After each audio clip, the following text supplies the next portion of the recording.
Hello, everybody. I am Dr. Steve Johnson.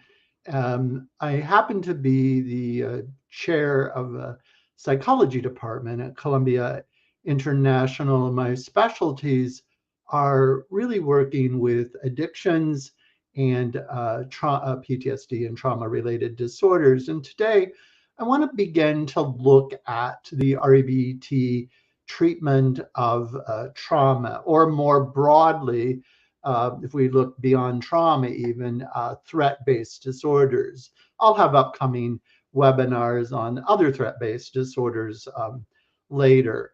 I appreciate comments. If you would like, just make written comments, and I will address them as I can. Notice some people have, joined us a little bit later. I am Dr. Johnson, and today I will be looking at the REBT treatment of trauma, and I really look forward to getting your comments and addressing them as possible. So let me just shift this so you have a better view of the PowerPoint. I want to begin by clarifying something, and that is the distinction between an event, or what we might call a traumatic event, and the experience of that event, because I've seen so often confusion around this. And that is, many people think that if an individual has gone through a particular event, that they will necessarily end up with diagnosable conditions such as PTSD or etc., which is not the case. And so I think it's really important for us to distinguish having gone through an event and what our experience is of that event. And because our experience of that event will determine whether it is traumatic or not. The event in itself is not traumatic, because different people respond in different ways. For example, even if we look at 9/11, and people went through some unbelievable kinds of things, about 30%, the estimation is about 30% of them ended up with a trauma-related disorder such as PTSD, which means 70% didn't. So some people will respond in one way, others will respond in another way. So let's make that distinction between the event and then one's experience of that event. And I want to make very clear that as I'm talking today, I'm going to see trauma and trauma kind of diagnosis or trauma responses are threat-based. It is PTSD and trauma-related disorders are not the only ones that are threat-based. There are all kinds of conditions such as anxiety, maybe even depression, grief, etc., that are threat-based. But today I'm going to be looking at those kind of threat-based disorders that are directly related to events that the individual experiences as traumatic. So that out of the way, I'd like to begin our discussion with where the action is on whether we experience something as traumatic or not, and that is, of course, the brain. And I want to look at the brain in terms of its primary functions. So we do know that the primary function of the human brain and brains in general is survival. And we do that in kind of two different ways, the brain does. And that is, the brain is tied to perceptions of external events, and then quickly will perceive those events and have a response to that. And our survival depends upon two kinds of perceptions. The perception of threat in our environment, which is vital. If we don't perceive threat, life could be nasty, brutish, and short, as one philosopher said, not related to trauma, but related to having no laws. The other one is the perception of resources or opportunities. So we want to perceive threats so that we are not victims of threats. And then we also want to see resources such as food, relationships with other people, sex, that kind of thing, which will keep the species alive. And so that being the primary function of the brain, and that the brain has to act very quickly in that assessment, the brain is not infallible. The brain makes errors there. So I want to look at the type of errors. One, I'm going to call them type 1 and type 2 errors. Don't confuse those with the type 1 and type 2 errors that we consider generally in statistics and psychology. But the type 1 error that the brain makes would be to perceive a threat when there is actually no threat in the environment. And it does this because it has to make judgments very, very quickly. And so it's going to be prone to this kind of error. The consequence of the brain perceiving threat when there isn't a threat is that we humans experience needless fear or anxiety, or even engage in avoidance behavior of what we take to be the threatening element of the environment.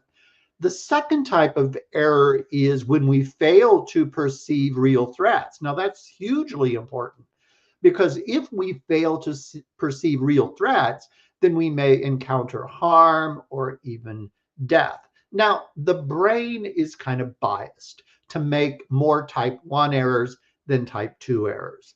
Why? Because the brain isn't terribly concerned about us experiencing needless fear, anxiety, or engaging in avoidance behavior. Because if it perceives threat and it's not a threat, at least we're still alive. And we just have those needless emotional responses and behavioral responses. Type 2 errors, if they fail to perceive, threats, can be really, really, really, really harmful. And so both of these have consequences. One's a more emotional consequence. The brain is not terribly concerned about that. And the brain is more concerned with us perceiving a threat when there is a threat. By the way, the brain doesn't perceive the details in the environment when it's making an estimation of threat. It's going to look at patterns. And so why? Because recognizing a pattern is going to be much quicker than perceiving the details. And you and I experience that all the time. So for example, let's say I wake up in the middle of the night, I look over at a chair and I perceive someone sitting in the chair. I'm perceiving a pattern, not someone actually sitting in the chair, assuming there's no one in the chair, and I've just sloppily threw some my clothes in that chair. I'm seeing a pattern. I'm not seeing the details, and I respond to the pattern. Now, the other thing with respect to perception of threat is, and these threat-based disorders or trauma, is that there's a brain cultural mismatch, if we can talk about that, because the brain's development is pretty slow, at least over decades and centuries. Within an individual, of course, our brain does have does develop, and that's very very, very important. But as a brain, it makes very gradual changes. However, culture progresses very quickly, and it's become much more complex.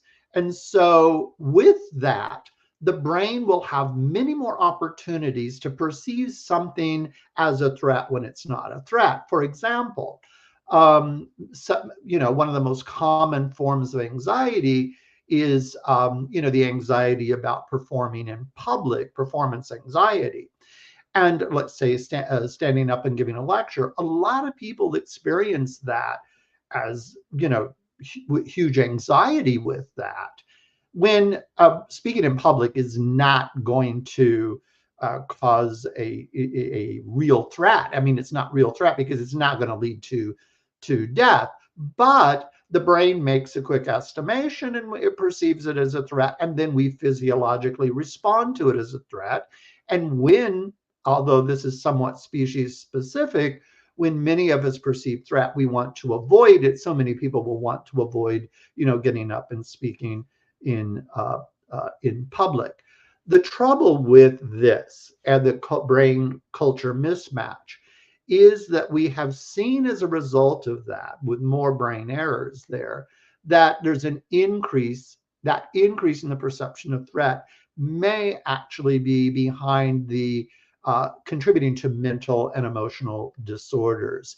We may go into that a little bit more. If you have a question, feel free to ask a question about that, and we can cover that in more detail. So, to sum up, the brain as brain's primary function is survival, and it does that by perceiving threat in the environment, or perceived threat, or the perception of resources or opportunities for us to gain those things that we need to stay alive.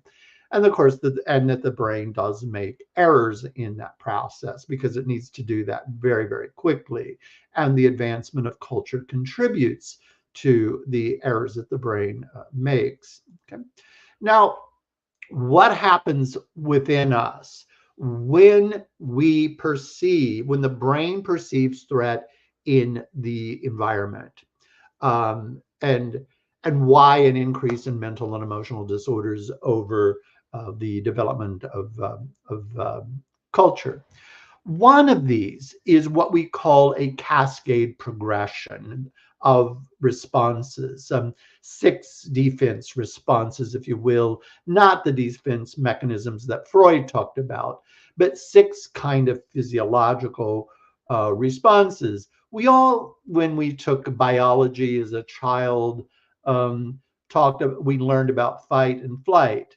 Well, that's been much more expanded because the body responds to perceived threat in ways that go beyond just fight and flight. And even the response of fight and flight is often species specific. One of the, and Pavlov looked at this, was when the brain perceives threat, particularly if it's an event that's contiguous, very close to us, we often freeze initially. He called that stoeta. Stoeta meant, what is this? And so it's kind of an orientation to what's going on here. And then our sympathetic nervous system begins to get activated. We say that there's an uproar in the activation, and that's the fight and flight response. And we will talk about what goes on in the body with that a little bit later, because that's how we perceive threat in our environment today, and it is behind trauma-related disorders. We can also peak at that activation with fright, and then maybe even freeze a little bit or dissociate.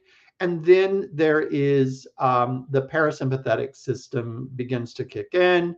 And with that activation, we say that there's a shutdown, a flag, or a very quick shutdown can even be faint. I often give the example of, I think it was my first date with my wife, and we were somewhere, and she was standing by a door, and I noticed that there was a spider above her, and I said, "Carol, there's a spider there," and she just fainted. I mean, I didn't know that she had, such a phobia of spiders. Believe me, I have my own kinds of things, snakes, right?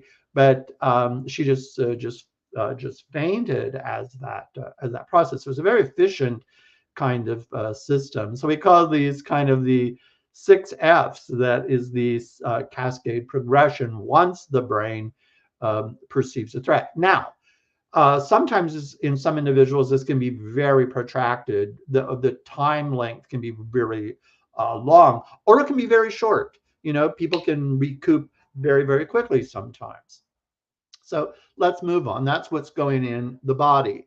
But once that happens, then there are kind of 4 body systems that are involved. And I won't go into this in any great detail, but it does give us some hints for what we can do to help individuals who have this kind of trauma-related disorder, right? And one body system that is impacted is the hippocampus, which we know is kind of the seat of memory. And then also the HPA axis, the hypothalamic pituitary adrenal gland, and which is involved in the production and regulation of cortisol. This is important because when the brain perceives threat, cortisol is produced. Cortisol gets the body ready for the onslaught and how to respond, right? And again, this can be pretty species specific.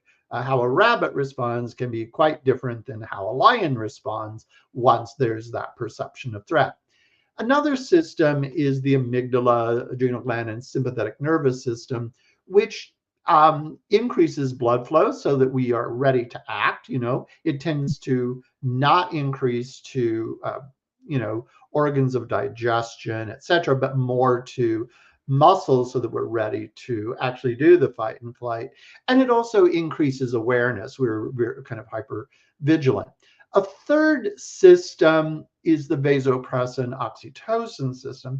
Not as much research has been done on that system as the other three systems.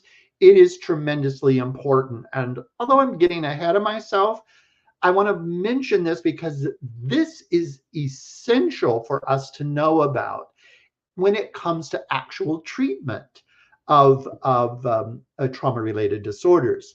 Because oxytocin has a fantastic response within the body. The production of oxytocin knocks out the cortisol. And cortisol, of course, helps us initially get ramped up. But if cortisol stays at high levels over time, that can contribute to all kinds of medical conditions, such as heart conditions and stroke and diabetes and heart attacks and autoimmune diseases, etc. So it's really, really important that we recover and not have cortisol chronic. Well, oxytocin can do that. With oxytocin, then it can knock out the effects of cortisol. We're going to talk about one of the best ways to increase oxytocin, and we can build that into treatment of individuals. But let me just say up front, one way that oxytocin can be increased is if we are connected to other people. Just being touched by or even close to someone we love, or even a meal that we like, or a hot bath, or those kinds of things can raise oxytocin level and knock out the effects of cortisol. And then the fourth system is the immune system. When the brain perceives threat, initially the immune system is activated, and that's very adaptive, because what if we are bitten or wounded? Then we want the immune system to act very, very quickly. And that's a very good adaptive response that's built into us as humans and other species. However, if the immune system stays activated over time, it's not adaptive. It becomes maladaptive. And that's when it contributes to some medical conditions, as I've already mentioned, as well as mental and emotional disorders. So this is why it's tremendously important for someone who has had a negative response to something that is perceived by as threat, especially overwhelming threat, that we actually work to try to get them some help so that we don't have this individual producing cortisol and having high cortisol levels, causing medical conditions and mental and emotional disorders. So this is tremendously, tremendously important. I don't want to dwell on this too much, but it does set the stage for what we can do to actually help these individuals. So I want to look at this from the perspective of REBT. Now, I do integrate other models with REBT, and I can talk about that at another time, how I integrate second and third wave models with neuropsych information. But today I want to focus on the use of REBT. And And REBT may help in the following ways with an individual who has a trauma-related disorder, PTSD or trauma-related disorder, or more broadly, a threat-based disorder. One thing that it will do, we hope, and I think there's evidence for this, is it may decrease the recovery from the sympathetic activation. Remember, when the sympathetic system, that HPA axis, is activated, we produce cortisol, which over time can cause problems. Not initially, but over time. And so REBT may help us in shorten that recovery period and help decrease the sympathetic activation and for us to kick into a parasympathetic response.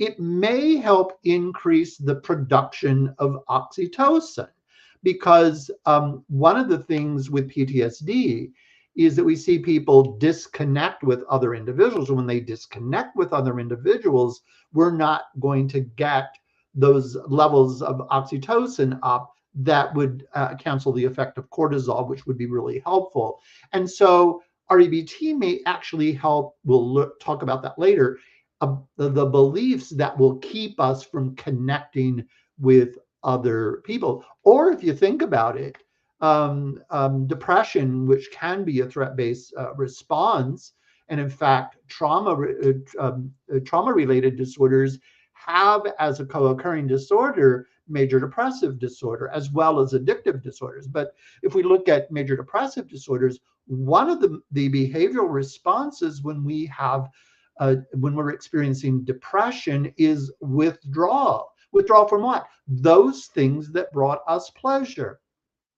And one of those things may be connecting with others or connecting with self-soothing kinds of behaviors. If we do that again, we're going to be more depleted of oxytocin, and the cortisol levels are going to be high. So we want to we with the depression, we may actually make things worse in the long run. So it's important for us to begin to treat the co-occurring depression with that too.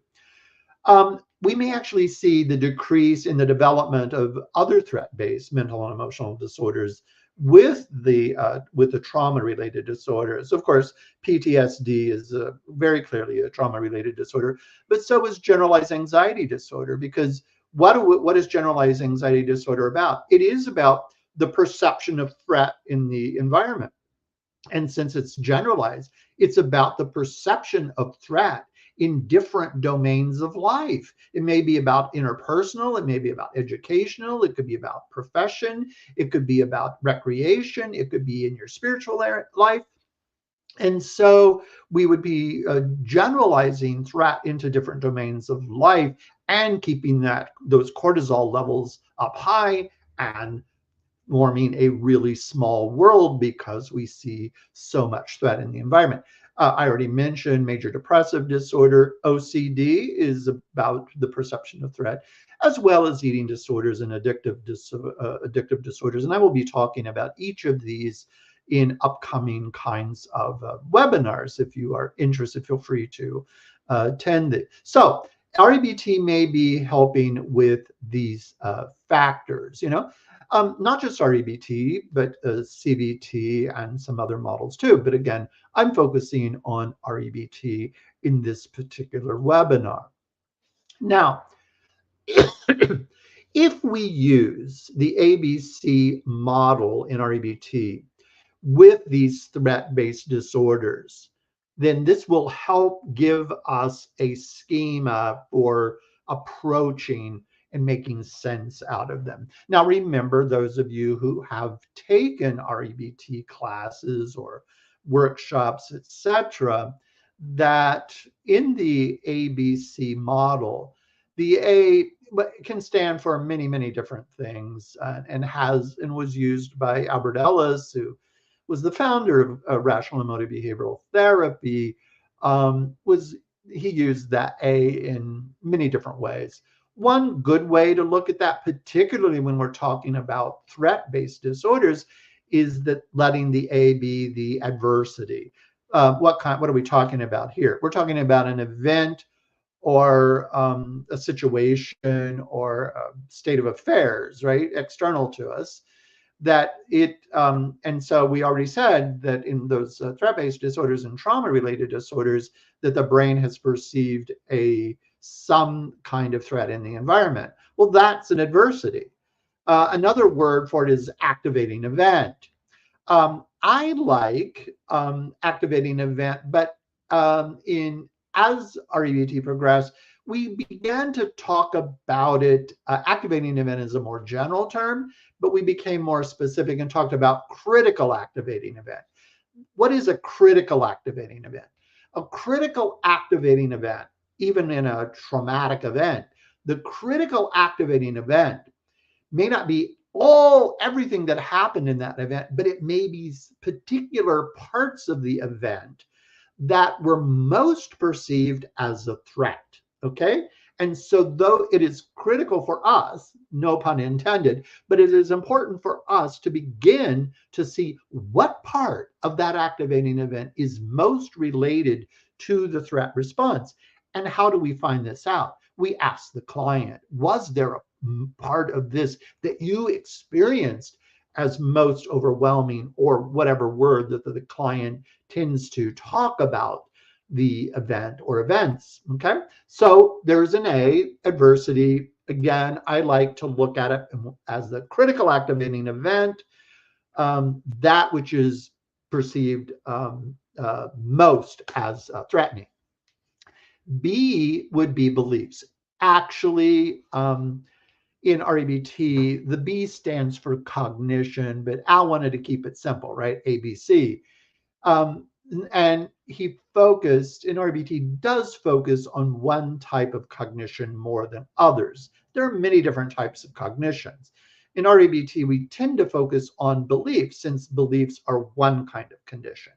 However, if you remember, if you took the primary there at the Albert Ellis Institute, which is, by the way, a great place to get training if you want to go into great detail, that there are two kinds of cognitions that we kind of look at, inferences and beliefs.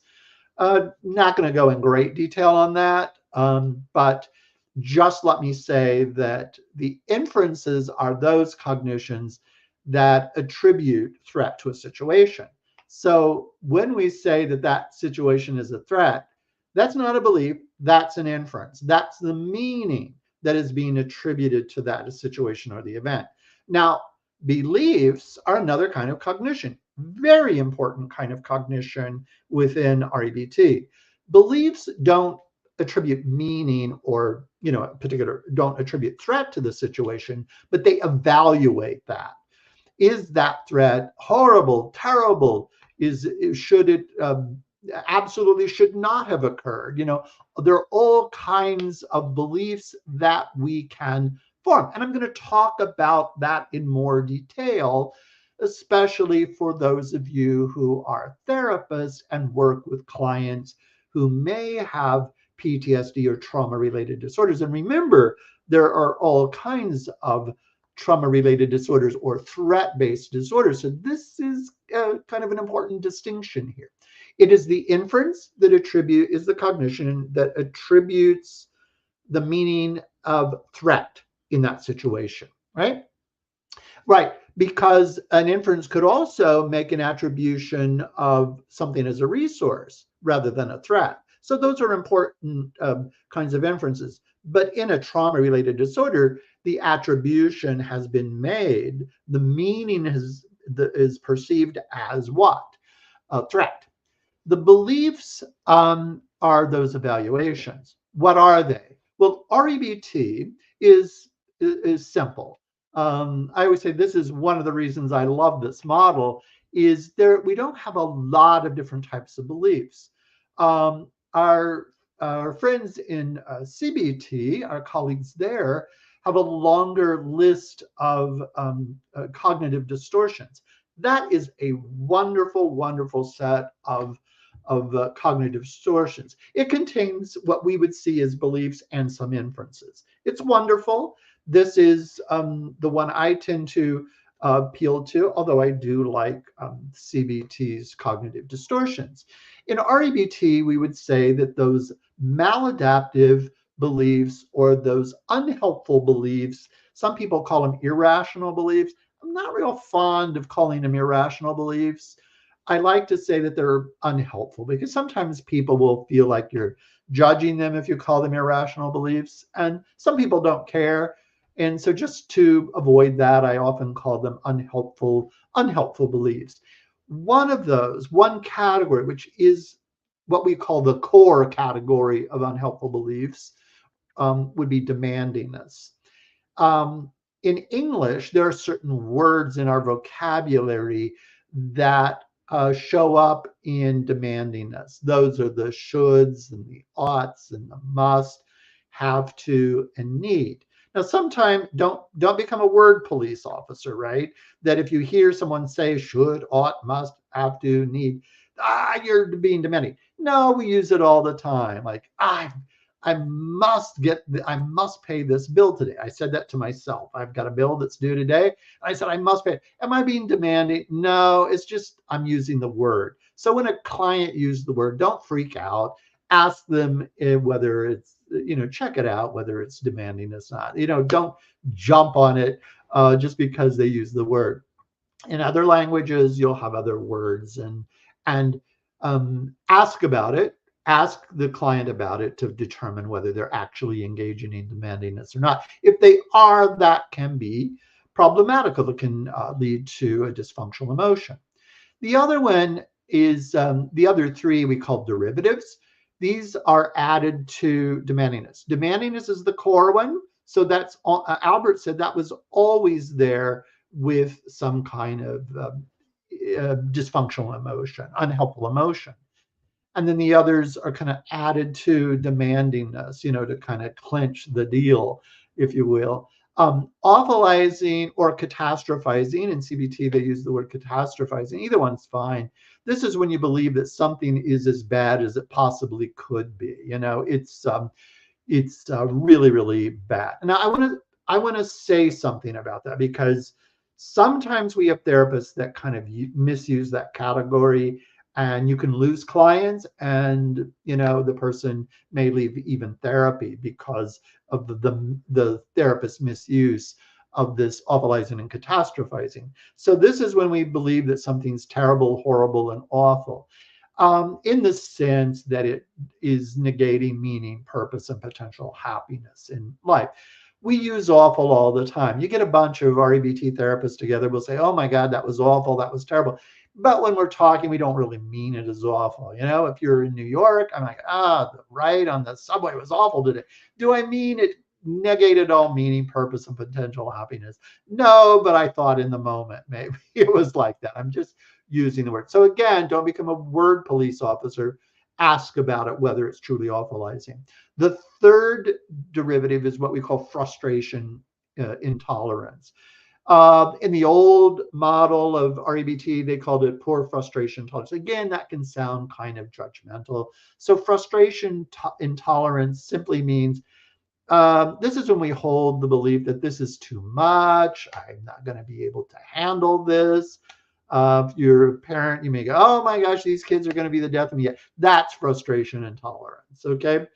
Frustration intolerance is almost always going to be present when we're talking about a trauma-related disorder, and especially with an anxiety-based disorder, okay, and addictions, etc. The last one is global negative rating. Global is an important word there. That means rating in across the board.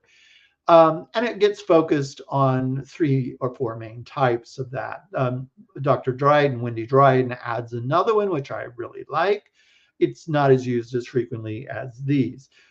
We can have global negative rating of the self. I'm a loser. I'm no good. This is going to be a really common kind of belief, a global negative rating of the self for individuals who have experienced what they perceive as an overwhelming threat, a trauma, okay? Because they will see the self as actually wounded and not like the old self. So we're going to be doing some work with that when we're working with somebody with a trauma-based disorder. Or global negative rating of the self, they don't care, etc. I'm going to give some examples of these in a minute or two. So just hold on, and I'm just going to state it generally now, and then I'll go into more detail a little bit. Or life is meaningless, just a veil of tears. It's a cruel place. That's a global rating, or the world is too. Wendy Dryden also says we can have global negative rating of our psychological processes, such as oh, my thinking, my thinking is warped. You see what I mean? Global negative rating there. Global negative rating, and when it's in the extreme, and they're really perseverating on that, can be really, really, really, really negative, and we need to act quickly, because that can be associated with suicide or parasuicidal kinds of behaviors. So we've gotten the A, the B, and now the C. C would be the consequences. So we've experienced the activating event, the critical activating event.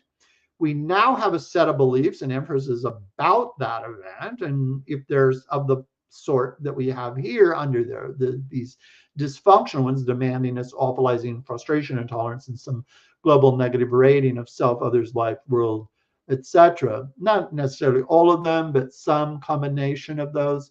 Then that will yield certain kinds of consequences. And the kinds of consequences that we focus on are emotions, behaviors, and physiological responses. I've already talked about physiological responses, right? When the brain perceives a perception, we talked about the HPA axis and that sympathetic activation, and then the cascade progression. That is physiologically based responses there. And we see those dysfunctional emotions and behaviors as a result of that. So this is important to have this down, right? And you may need to practice this for a while, or go take an REBT class, etc. At the university, I teach a whole course in REBT, and then we have kind of supervision, so they get to practice that over and over and over again, which is really helpful, because with a new model, right, no matter what it is, you need to practice and practice. So I want to zero in on those B's. And some of you who are there, if you if you feel free to make a comment or whatever, if you want to add to what you see as typical kinds of B's or beliefs in these threat-based disorders, or in these trauma-related disorders, PTSD and other trauma-related disorders. Typical one, as this threat should not have occurred. It must not happen, right? We perceived it, but it must not happen. What is this? This is a form of demandingness. It would be awful or catastrophic if it happened, or if it did occur. And of course, that would be awfulizing or catastrophizing if they meant it. I can't stand having experienced this event, or I can't even stand the thought that it might occur, or I can't stand thinking about what happened even after the event. That would be the frustration and intolerance that is there. This belief can be problematical, right? Because they're going to need to think about it in the treatment. However, this is getting a little off track, but I want to mention other models other than REBT. I'm going to just do that briefly right here. If you go to Division 12 of the American Psychological Association, which looks at evidence-based models for the treatment of different kinds of condition, that's Division 12 of the American Psychological Association, you will find that for the treatment of PTSD and other trauma-related disorders, it will give a number of models. And those models can be divided into two different categories. One is exposure, and the other one exposure-based, and the other one is present-centered based. The present-centered models do not have the individual go back and think about what was perceived as a traumatic event. Instead, they will give skills when they get activated. Okay. exposure-based models will have the individual typically imaginatively think about the event. And of course, then there's maybe some arousal, physiological arousal, and then they will have some techniques for addressing that. Which one's better? It depends on the client, to be quite honest. Some people like to start. Exposure-based models can be a bit more painful because you're imaginatively going back to the event, which you're not doing a present-centered. And so some of them like to start with present-centered and then maybe go to exposure. Other individuals just want to go to exposure. Um, but my point here is that it is not uncommon at all. It's actually quite common for an individual who has experienced some what they see as a traumatic event, threat-based, and developed a threat-based disorder, to have frustration and intolerance about that event or even thinking about it. Another one is, my life is ruined due to the event. I will never be the same person again. This is a global negative evaluation of one's life. Or, I'm utterly broken because that could be global negative rating of the self again. Or, the world is a cold, uncaring place since that event. They may think, oh, people should be reaching out to me and helping me. And if they don't, then they go, this is the way the world is. People just don't care. Which can contribute to the loneliness, etc., that can be derivative. People are evil, uncaring, and you can't trust them. So that's a global negative rating of others. So you may experience other kinds of unhelpful beliefs. Now, when I say unhelpful, I want to really, really emphasize something. There is no judgment here for any individual having these. These are absolutely normal kinds of beliefs. So we're not going to say you shouldn't be thinking that, because then that would be our irrational demand, right?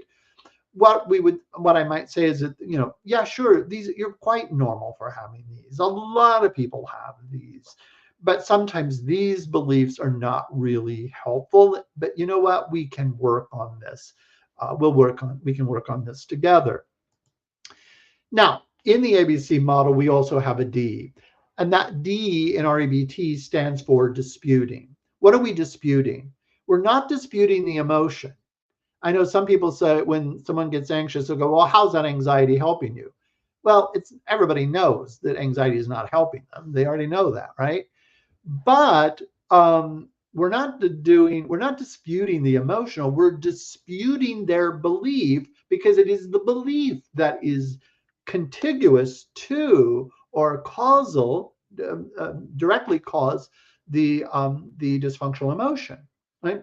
Or functional emotion if the belief is helpful.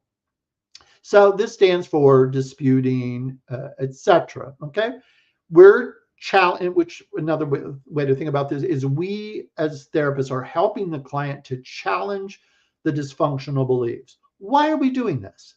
We want them to realize that it is unhelpful, because a lot of clients go, this is just the way it is, when it's an evaluative cognition. It's not the way it is. It is the way that we have evaluated that to be, right? And so that evaluation may actually be really unhelpful for us and contributing to the dysfunctional, diagnoses that we have, etc. So we're going through this disputing, or the challenging of these dysfunctional beliefs, to help the client see that they're not helping it. They're normal, but they're not helpful. Okay, no judgment. We just say they're just not real helpful, and often in the very first session, we'll show how at least one of those beliefs that they have might not be helpful for them, right? So there are different ways that we dispute. The traditional ones I've put here. I'm not going to go in great detail because if you've had REBT, you already know these. The traditional disputes are pragmatic. That's when if someone has a belief. So for example, if we had the belief, this threat should not have occurred, or it must not occur. We go, how is it helpful for you to say that to yourself when it did? You know what I mean? How are you saying, is saying that right now helpful? And they may look at you like, what are you saying? But after a while, they go, yeah, you know what? That's right. It's not, how's that helpful? It's not helpful. And you know what? The pragmatic dispute is often the one to start with because most people respond to that much more easily than they do the others. In the beginning, it's important to try all four of these, but most clients will respond better to the pragmatic than the other ones. Not all, but most. Then there's an empirical dispute, and that's where we say, where's the evidence? So if we go back to one of those beliefs, um, I can't stand that experience. Where's the evidence that you can't stand it, right? Do you drop down? Do you faint? Do you die? I mean, what do you mean you can't? And so we're looking at, well, they realize that that's kind of hyperbole. There's no evidence for it. And so if you hold it, then it's just not really helpful. Again, very normal. Friendship dispute might be about the belief. We'd say, if you had a friend who was believing the same thing, what would you say to them? So for example, I'm my life is ruined due to the event. And let's say you had a friend who thought that event. Would you say, yeah, I've been meaning to tell you, your life is pretty much over? Of course, no, I wouldn't say that. Why wouldn't you? Because it's not helpful. Then why are you saying it to yourself? What are you getting out of it? You see what I mean? And then the logical dispute is, how does it logically follow that you didn't want that event to happen, that it absolutely must not happen? A lot of people have trouble with that one, but you know what? It can surprise you. Some clients just really take to that and find that very, very helpful. In addition, there are other kinds of disputes, and I would encourage you to try some of these with a caution about one of them. There are metaphorical responses. Sometimes with, say, like a religious client or someone who likes a particular movie they bring up, etc. I've even done groups, particularly with high school kids, and we would use music with words to it, and they would bring a some rap music or whatever in, because I never understand the words, and so they love it when they're helping me translate what's actually being said. And these young kids just do a great job seeing the dysfunctionality in the music that they often use to make sense of their own life experiences. Humor can be really helpful, but there are all kinds of caution you need to do with humor, because humor can be culturally bound. So you got to be careful there, and kind of making a judgment about that and check maybe with other people. It may be tied to a family or even an individual. So you've got to be really careful when you use humor, especially cross culturally. Okay, so what are we doing here? We're disputing to try to help the client realize the dysfunctionality. Why are we doing this? Well, there's a next step. The next step is to replace that dysfunctional belief with the more functional one. Replace it with what? Well, that's what I want to mention now. And that is replace, for example, demandingness, we said, was the core dysfunctional belief. And we've seen some of the some core dysfunctional beliefs in the actual trauma-related disorders. What do we want to change the demand to? Instead of the should, ought, must, have to, need, we want to replace that with more preferential language. Desiring and wishing. Well, I wish it hadn't happened is much different than it shouldn't have happened. It must not happen. When we're demanding, we are setting ourselves up for having a dysfunctional emotion when our demand does not correspond to reality. But if we're desiring and wishing and wanting and hoping for something, we may still be upset, but not at the level that we see when we're demanding that something absolutely has to be a particular way. So demandingness we replace with preferential language. What about awfulizing or catastrophizing? We want to replace that with just acknowledging the badness of the event without engaging in hyperbole, that it's going to destroy all meaning, purpose, and potential happiness. We're going to replace frustration and tolerance with, again, acknowledge that the event is bad and that we wish that it hadn't happened, but we can stand it. And then replace the global negative rating with unconditional acceptance. Now, when I say unconditional acceptance, people sometimes get a bit bent out of shape. When I say that I unconditionally accept myself, that doesn't mean I like everything about me. I don't like all my attitudes. I may not like some of my behaviors, but even in the face of those bad attitudes, unhelpful behaviors, I accept myself as what? As a fallible but valuable human being. Okay. So, and the same with others, and the same with life, and the same, I unconditionally accept that life is the way it is right now. I may not like it. I always say when it comes to election time, as we're getting ready for in the United States, I may not like what's going on, but I accept that this is the way it is. This is the kind of stuff that goes on during election time, right?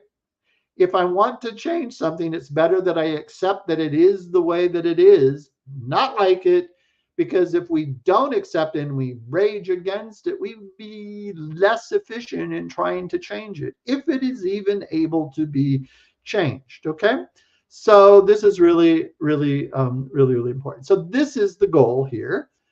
And here's where I want to talk about inferences, because I think and often this is left out in REBT treatment by some therapists, and I think it's tremendously important when we're talking about trauma. And remember, an inference, is about in trauma is and anxiety too, is an inference about the presence of some kind of threat in the environment, and that's either true or false. Either it's a threat or it's not a threat, or it's a partial threat, and may not be an overwhelming threat, but it could be some level of threat. So, someone might think that the inference is true, and if the inference is true, then they may think, well, there's nothing we could or should do about it. However, it's not quite true. Remember that an inference is the attribution of meaning.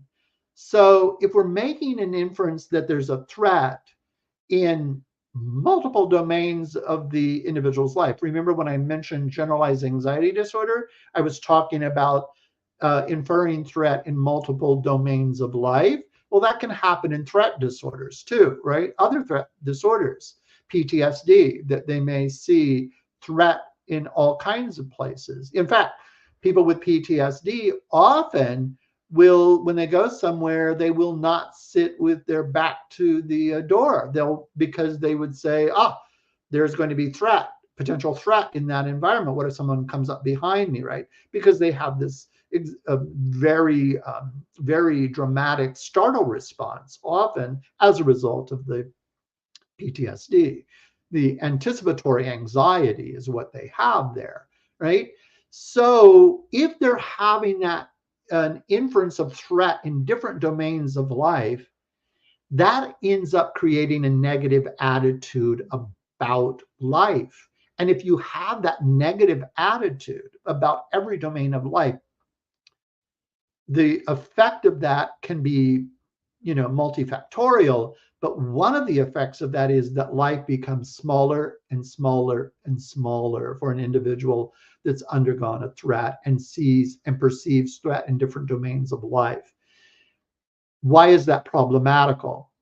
If they do that, then they decrease the possibility of interacting with people and things that they normally liked. And so the level of pleasure goes down in their life, right? They're not producing the levels of dopamine that they want. And sometimes they'll drift into drug abuse to raise those dopamine levels, etc., and to feel better. So even if someone infers a threat in the environment, one could be biased to infer only threat. So they may be right that there's threat in the environment, but to think that there is only threat could be a bias, right? Because typically in an environment, there may be threat, but there's also resources. But someone who has this inference, this dysfunctional inference, even if it's potentially true, but they're seeing threat in all areas of life, and there may be potential threat in many different areas of life. But if they're only seeing threat and not resources, then they're engaging in confirmation bias, or CBT is quite good about that. In the cognitive distortions, if someone is seeing only threat and not resources and opportunities within the very same environment, then they would say that the cognitive distortion is either disqualifying or discounting the positive, or they're minimizing the positive and maximizing the negative. So you see, even if their inference is true, it can be discounting of other truths. Okay, so it is important, I think, that since this is common in PTSD and other threat-based disorders or trauma-related disorders, that we take a look at the inferences that the individuals have so that they're not discounting potential resources and or minimizing the good that's in the environment. And in fact, that is a part of the actual, can be part of the really important treatment of an individual with PTSD or a trauma-related disorder, is to help them expand the world and see much more resources and opportunities there. Once an individual starts seeing resources and opportunities, we see the severity of the trauma-related disorder going down. What about behavioral interventions for trauma and other threat-based disorders or trauma-related disorders?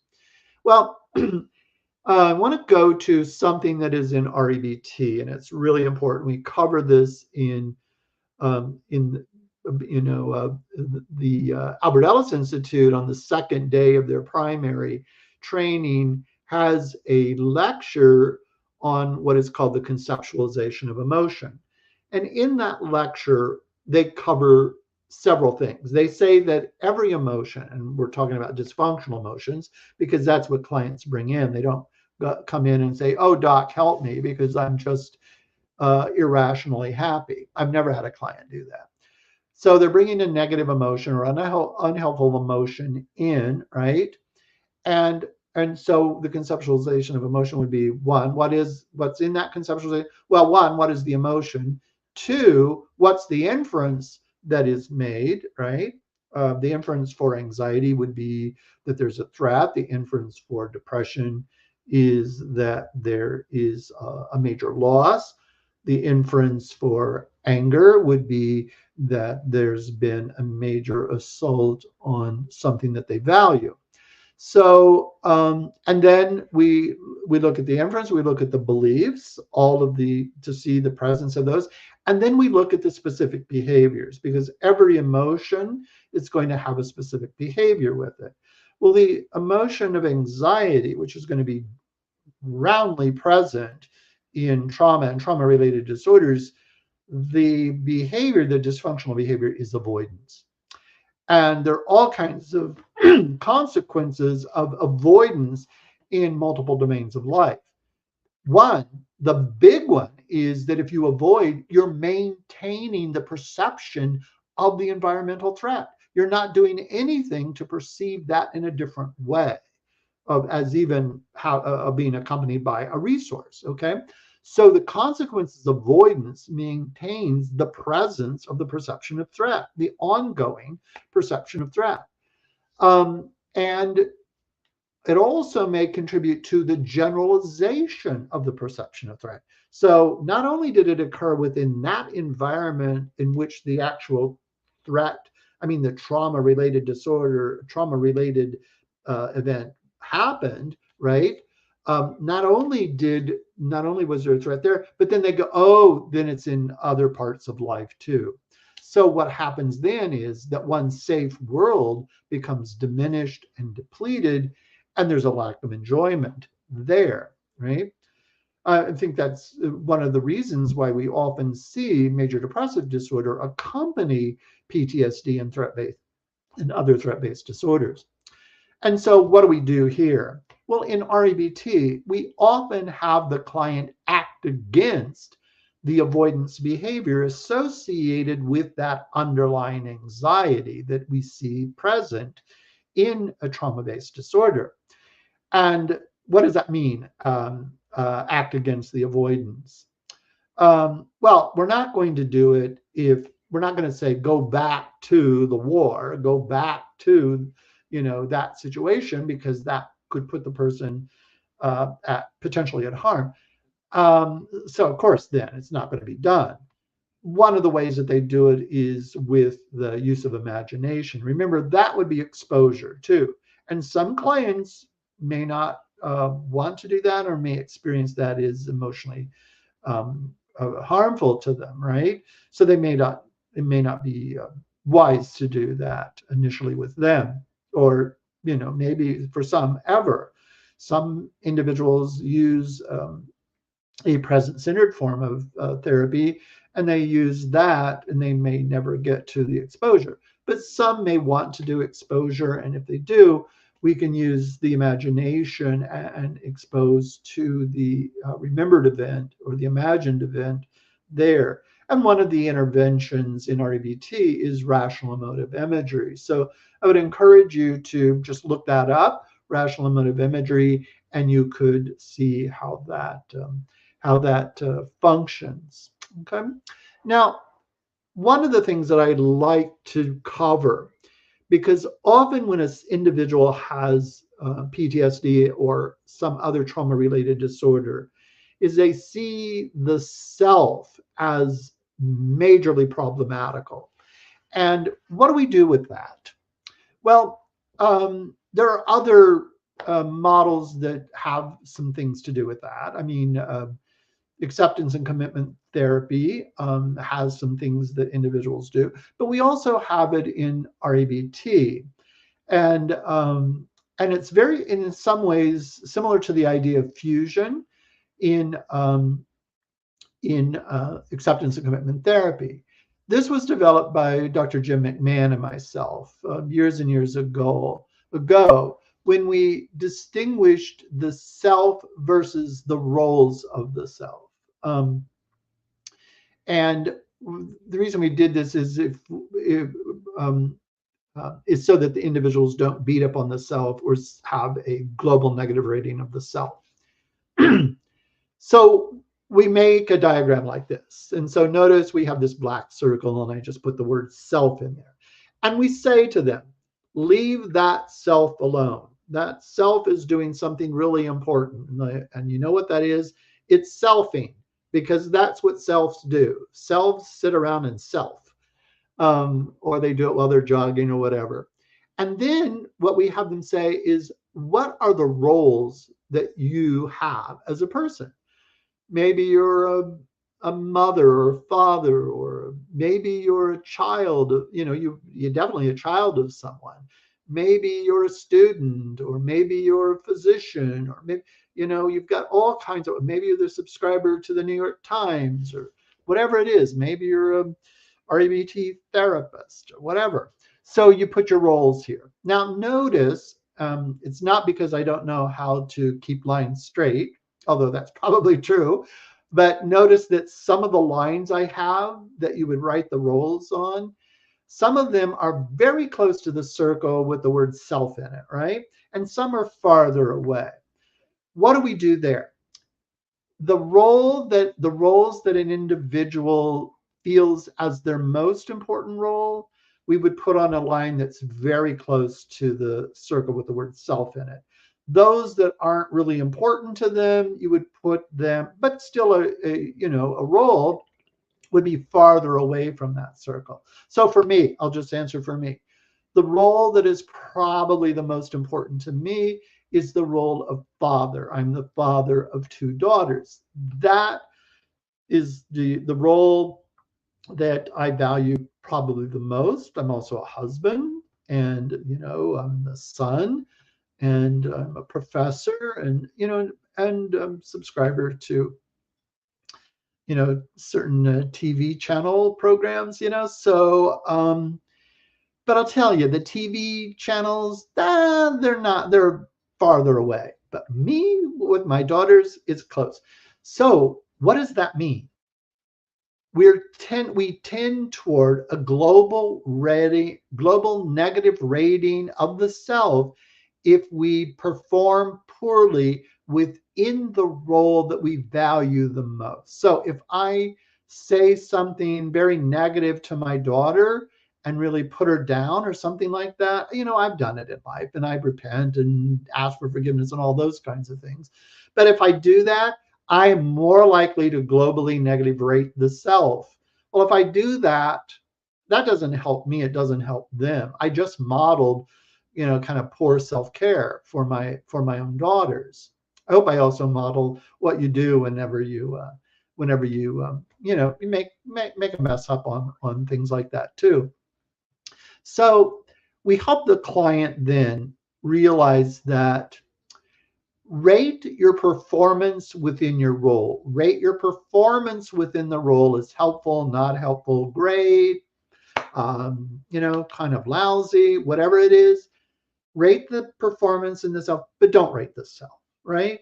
And rate the self, and then create a plan for how you want to improve in that in your performance in that particular role.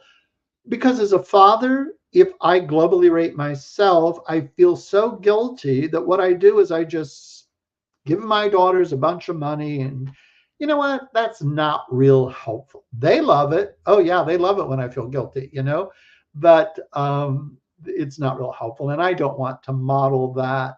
I don't want to model that's what you should do, and guilt and that kind of stuff. So better that I rate my performance and try to change in that way. Okay. So we just walk them through that, and then it's easy to check this. It's so easy. They have on a piece of paper, they do it, and when they slip and they globally rate the self, then we help move them back into the roles that they have and help them with that. Excuse me. I want to cover some other stuff and then end a little early so that you can, ask questions you want. Again, for those of you who've come in later, feel free to make comments and ask any questions, jot them down, and I will get them, and I'm more than happy to respond. One of the historical ways that we humans have kind of effectively dealt with trauma that occurs it's huge. We formed communities. Often, historically, we called them tribes, but really, communities are what we do. I mean, we still form tribes. Look, in the U.S. we form the tribe of the Democrats, the tribe of the Republicans, or tribes of different religions, or different kinds of things, and sports teams, maybe a kind of a tribe. And so we form community as a way to keep trauma at bay. And just connecting with each other, we help create a safer environment. We can kind of hunt and gather back then. And everybody, had different roles. They collaborated. Each role was valuable, etc. They've changed over time, and some roles we are happy that they've changed over time, especially if they were oppressive to particular individuals. And and then within that community, we have supports for the connectivity. We create stories. We create creation stories that may be about valued relationships and our importance. We may have stories about facing and succeeding against challenges. I was just talking about this yesterday with a group that the Odyssey, where Odysseus is, has gone out to face these challenges, and he wants to get back to Ithaca because his wife and his son are in Ithaca, and he knew that there would be men trying to take over his role of husband and father. So he wanted to get back, but he, together with a group of guys on a ship and on the land, faced the Cyclops and Scylla and Charybdis and all kinds of challenges. So we built these in. Every culture has these kind of epic or heroes' journeys kinds of stories, and we make movies about them, etc. We create rituals and dance. We create ethics where we deal with retribution and forgiveness, ways to deal with connectivity and to keep trauma at bay. We don't want people just, killing each other when they've made a mistake.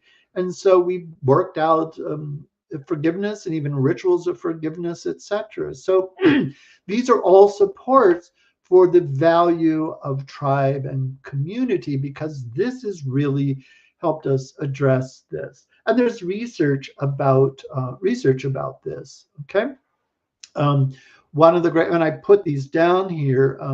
One is in social support in the perception of geographical slant. Fantastic work of the Jonathan Haidt there at that was fantastic. I recommend that you read this.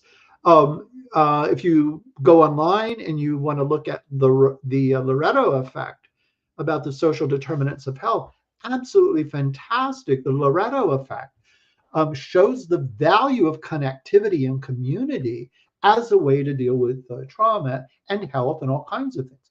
The Loretto effect is about a community in Loretto, Pennsylvania.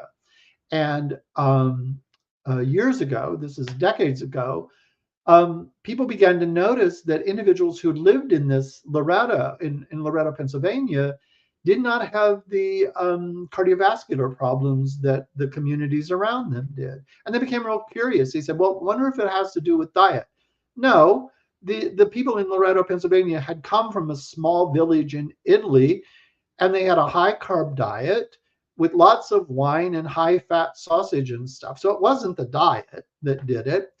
They said, well, maybe they have a safety in their jobs. No, they worked in stone quarries where limbs would get crushed, etc. So it wasn't about safety there. So they're really curious about this. And they found that they had very close relationships. They shared values. They shared stories. And each person's role in the community was really, really helpful, right? They would jump in and help each other. It was a tribe. They noticed that by the second and third generation, when other factors came in and there was contributed to the dissolution of the connectedness, that the health problems began to increase. The other thing that is noticed is that I find very important is that social interaction is tremendously important because it increases the blood flow to a part of the brain that I'm very interested in, the mid-anterior cingulate cortex, which is involved in emotional regulation and cognitive control and decision making and all of those kinds of things. And so that's really, really important. And there's also some mindfulness exercises that increase the blood flow to that too. So if you did that in community, there's some really good effects. Even the CDC has reported on the deleterious psychological effects, but also medical effects of loneliness and being disconnected. I'm bringing this up because in PTSD and trauma-related disorders, we see huge disconnectedness of the individuals. And this can be really problematical with their mental and emotional health, but also their physical and medical conditions, right? So the CDC found that being lonely is worse than smoking 2 packs of cigarettes a day, drinking and not exercising and being morbidly obese, they would say. Okay, I don't like that phrase, but you know what I mean. And so the deleterious effects of loneliness are huge. Well, I began to dig into, well, what helps with it. And with loneliness, a lot of times, and sometimes therapists do this or social workers, they go, okay, we tell them, well, you need to get connected with people, like get in a group. Well, they found that that didn't help very much to tell people that. Or they said maybe they are not good with the social skills, so give them social skills training. Well, the research actually shows that most people, their social skills are pretty good. Most people with loneliness, they have the requisite social skills. But they did find one thing helped with the loneliness more than the other things. And that is if the individual changed the beliefs they had about connecting with others, such as what? Sometimes people were lonely because they went, oh, what's the use of reaching out? It's not going to work. I'm going to be the one who has to do everything. You see what I mean?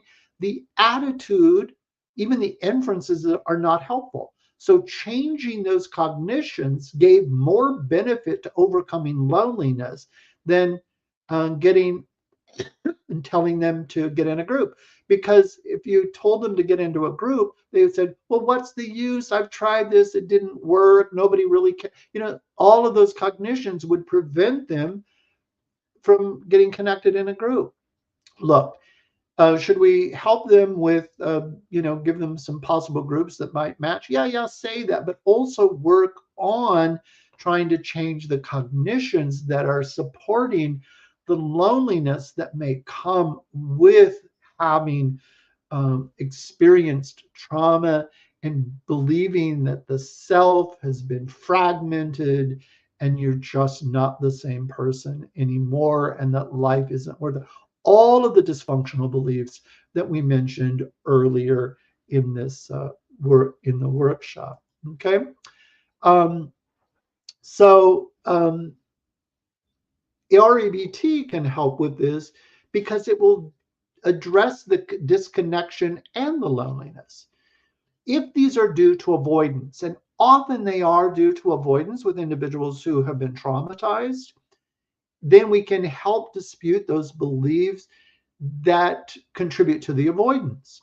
Um, and and exposure therapy. Um, it was William James way back in the 19th century who recommended that people act as if. So if you're, let's say you're lonely, act as if you're not. So what would that, if you were not lonely, what would you be doing that you're not doing now? Sounds like a solution focused kind of intervention, right? So acting against the avoidance behavior combined with the cognitive disputing can be really, really, really, really helpful. And you might want to break that down into manageable parts, not just flood them with radically overcoming the avoidance behavior, but taking it on and taking measured steps to actually accomplish that might be quite helpful for individuals who have gotten where it has become um, habitual. The avoidance behavior has become habitual. Okay, so I'd like to end today's webinar with a quote of Dr. Albert Ellis himself, and that is, the attitude of unconditional self-acceptance is probably the most important variable in their long-term recovery. And it's so great that if they began to see themselves as, you know, fallible human beings, and fallible human beings, may or get broken. I was talking about this somewhere, and someone in the audience said, Rumi said that, that we're kind of like a pot, and that the pot has a crack in it. And it says that the light shines through the crack. It was like a reframe the fragility of being a fallible human being, that you can be still contain this strength and this power within, and that can show. I thought it was a beautiful metaphor for an individual who has gone through what they experience as brokenness, and that we can help them reframe that while we're helping address those cognitions. Well, I want to stop right there. And if anybody, we have some time for any questions. Right now, I don't see any of those, but if not, I want to wish you all well, and I hope you recommend this particular lecture to friends, because later today it will be available for everybody on my YouTube channel, which is Psychotherapy Education and Training. No questions have come. So I want to thank all of you for taking time out of your busy days, your busy lives, and to spend it on what you can do to help others who may be going through what they've experienced as a traumatic event. So have a wonderful day, and I look forward to meeting you again. Bye-bye.